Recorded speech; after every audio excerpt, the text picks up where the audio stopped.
بسم اللہ الرحمن الرحیم۔ شروع اللہ کا نام لے کر جو بڑا مہربان نہایت رحم والا ہے۔ یہ لوگ کس چیز کی نسبت ایک دوسرے سے پوچھتے ہیں؟ کیا اس بڑی خبر کی نسبت جس میں یہ اختلاف کر رہے ہیں؟ دیکھو یہ انقریب جان لیں گے، پھر دیکھو یہ انقریب جان لیں گے۔ کیا ہم نے زمین کو بچھونا نہیں بنایا اور پہاڑوں کو اس کی میخیں نہیں ٹھہرایا؟ اور ہم نے تم کو جوڑا جوڑا پیدا کیا اور نیند کو تمہارے لیے موجب آرام بنایا اور رات کو پردہ مقرر کیا اور دن کو معاش کا وقت قرار دیا، اور تمہارے اوپر 7 مضبوط آسمان بنائے اور آفتاب کا روشن چراغ بنایا، اور نچڑتے بادلوں سے موسلا دھار میں برسایا تاکہ ہم اس سے اناج اور نباتات پیدا کریں اور گھنے گھنے باغ۔ بے شک فیصلے کا دن مقرر ہے، جس دن سور پھونکا جائے گا تو تم لوگ فوج در فوج موجود ہوگے، اور آسمان کھولا جائے گا تو اس میں دروازے ہو جائیں گے، اور پہاڑ چلائے جائیں گے تو وہ ریت ہو کر رہ جائیں گے۔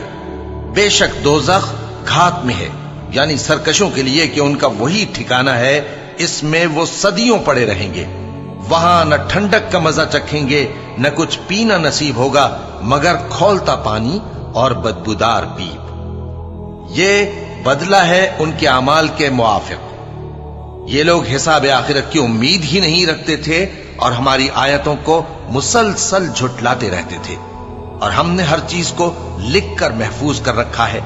سو اب مزہ چکھو، ہم تم پر عذاب ہی بڑھاتے جائیں گے۔ بے شک پرہیزگاروں کے لیے کامیابی کا گھر ہے، یعنی باغ اور انگور اور ہم عمر بھرپور جوان عورتیں اور شراب کے چھلکتے ہوئے جام۔ وہاں وہ نہ بیہودہ بات سنیں گے نہ جھٹلانے کی باتیں۔ اے نبی صلی اللہ علیہ وآلہ وسلم، یہ تمہارے پروردگار کی طرف سے صلہ ہوگا جو حساب کے مطابق انعام ہوگا۔ وہ پروردگار کہ جو کچھ آسمانوں اور زمین میں اور جو ان دونوں کے درمیان ہے سب کا مالک ہے، بڑا مہربان ہے، کسی کو اس سے بات کرنے کا یارہ نہ ہوگا۔ جس دن جبریل امین اور دوسرے فرشتے صف باندھ کر کھڑے ہوں گے تو کوئی بول نہ سکے گا مگر جس کو رحمان اجازت بخشے اور وہ بات بھی درست ہی کہے۔ یہ دن برحق ہے، بس جو شخص چاہے اپنے پروردگار کے پاس ٹھکانہ بنا لے۔ ہم نے تم کو عذاب سے جو قریب آنے والا ہے آگاہ کر دیا ہے، جس دن ہر شخص ان اعمال کو جو اس نے آگے بھیجے ہوں گے دیکھ لے گا، اور کافر کہے گا کہ اے کاش میں مٹی ہوتا۔ بسم اللہ الرحمن الرحیم۔ شروع اللہ کا نام لے کر جو بڑا مہربان نہایت رحم والا ہے۔ ان فرشتوں کی قسم جو ڈوب کر کافروں کی جان کھینچ لیتے ہیں، اور ان کی جو مومنوں کی جان آسانی سے نکالتے ہیں، اور ان کی جو تیرتے ہوئے جاتے ہیں پھر لپک کر آگے بڑھتے ہیں۔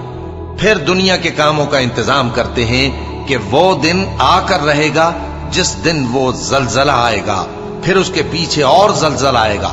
اس دن لوگوں کے دل خوف زدہ ہوں گے اور آنکھیں جھکی ہوئی۔ کافر کہتے ہیں کیا ہم الٹے پاؤں پھر لوٹیں گے؟ بھلا جب ہم کھوکھلی ہڈیاں ہو جائیں گے تو پھر زندہ کیے جائیں گے؟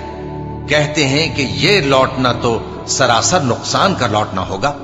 تو بس وہ ایک ڈانٹ ہوگی، اس وقت وہ سب میدان حشر میں آ جمع ہوں گے۔ بھلا تم کو موسیٰ کی حکایت پہنچی ہے جب ان کے پروردگار نے ان کو پاک میدان یعنی طوٰ میں پکارا اور حکم دیا کہ فرعون کے پاس جاؤ کہ وہ سرکش ہو رہا ہے، پھر اس سے کہو کہ کیا تو چاہتا ہے کہ پاک ہو جائے اور میں تجھے تیرے پروردگار کا رستہ بتاؤں تاکہ تجھ کو خوف پیدا ہو؟ غرض انہوں نے اس کو بہت بڑی نشانی دکھائی مگر اس نے جھٹلایا اور نہ مانا۔ پھر لوٹ گیا اور تدبیریں کرنے لگا، سو اس نے لوگوں کو اکٹھا کیا، پھر بلند آواز سے بولا، سو کہنے لگا کہ تمہارا سب سے بڑا مالک میں ہوں۔ تو اللہ نے اس کو دنیا اور آخرت دونوں کے عذاب میں پکڑ لیا۔ جو شخص اللہ سے ڈر رکھتا ہے اس کے لیے اس قصے میں عبرت ہے۔ بھلا تمہارا بنانا مشکل ہے یا آسمان کا؟ اللہ نے اس کو بنایا، اس کی چھت کو اونچا کیا، پھر اسے برابر کر دیا، اور اسی نے رات تاریک بنائی اور دن کو دھوپ نکالی، اور اس کے بعد زمین کو پھیلا دیا۔ اسی نے زمین میں سے اس کا پانی نکالا اور چارہ اگایا اور اس پر پہاڑوں کا بوجھ رکھ دیا. یہ سب کچھ تمہارے اور تمہارے مویشیوں کے فائدے کے لیے کیا. پھر جب وہ بہت بڑی آفت آئے گی اس دن انسان جو محنت وہ کرتا رہا یاد کرے گا اور دوزخ دیکھنے والے کے سامنے لا کر رکھ دی جائے گی. اب جس نے سرکشی کی اور دنیا کی زندگی کو مقدم رکھا تو اس کا ٹھکانہ دوزخ ہی ہے. اور جو اپنے پروردگار کے سامنے کھڑے ہونے سے ڈرتا اور نفس کو بیجا خواہشوں سے روکتا رہا تو اس کا ٹھکانہ بہشت ہی ہے. اے پیغمبر صلی اللہ علیہ وآلہ وسلم، لوگ تم سے قیامت کے بارے میں پوچھتے ہیں کہ اس کی آمد کب ہے، سو تم اس کے ذکر کی طرف سے کس فکر میں ہو؟ اس کا منتہا یعنی واقع ہونے کا وقت تمہارے پروردگار ہی کو معلوم ہے. جو شخص اس سے ڈر رکھتا ہے تم تو اسی کو ڈر سنانے والے ہو. جب وہ اس کو دیکھیں گے تو ایسا خیال کریں گے کہ گویا دنیا میں صرف ایک شام یا ایک صبح رہے. شروع اللہ کا نام لے کر جو بڑا مہربان نہایت رحم والا ہے. پیغمبر صلی اللہ علیہ وآلہ وسلم نے تیوری چڑھائی اور منہ پھیر لیا کہ ان کے پاس ایک نابینا آیا. اور تم کو کیا خبر، شاید وہ پاکیزگی حاصل کرتا یا وہ سمجھ جاتا تو تمہارا سمجھانا اسے فائدہ دیتا. اب وہ جو پرواہ نہیں کرتا سو اس کی طرف تو تم توجہ کرتے ہو، حالانکہ اگر وہ نہ سنورے تو تم پر کچھ الزام نہیں. اور وہ جو تمہارے پاس دوڑتا ہوا آیا اور وہ اللہ سے ڈرتا بھی ہے تو اس سے تم بے رخی کرتے ہو. دیکھو یہ قرآن نصیحت ہے، پس جو چاہے اسے یاد رکھے. قابل ادب ورقوں میں لکھا ہوا جو بلند مقام پر رکھے ہوئے اور پاک ہیں، ایسے لکھنے والوں کے ہاتھوں میں ہیں جو بلند مرتبہ اور نیکوکار ہیں. انسان مارا جائے یہ کیسا ناشکرا ہے. اسے اللہ نے کس چیز سے بنایا؟ نطفے سے بنایا، پھر اس کا اندازہ مقرر کیا، پھر اس کے لیے رستہ آسان کر دیا، پھر اس کو موت دی سو اسے قبر میں پہنچایا، پھر وہ جب چاہے گا اسے اٹھا کھڑا کرے گا. کچھ شک نہیں کہ اللہ نے اسے جو حکم دیا اس نے اس پر عمل نہ کیا. تو انسان کو چاہیے کہ اپنے کھانے کی طرف نظر کرے. بے شک ہم ہی نے پانی برسایا، پھر ہم ہی نے زمین کو اچھی طرح پھاڑا، پھر ہم ہی نے اس میں اناج اگایا اور انگور اور ترکاری اور زیتون اور کھجوریں اور گھنے گھنے باغ اور میوے اور چارہ. یہ سب کچھ تمہارے اور تمہارے مویشیوں کے لیے بنایا. تو جب کانوں کو پھاڑنے والی آواز آئے گی اس دن آدمی اپنے بھائی سے دور بھاگے گا اور اپنی ماں اور اپنے باپ سے اور اپنی بیوی اور اپنے بیٹوں سے بھی.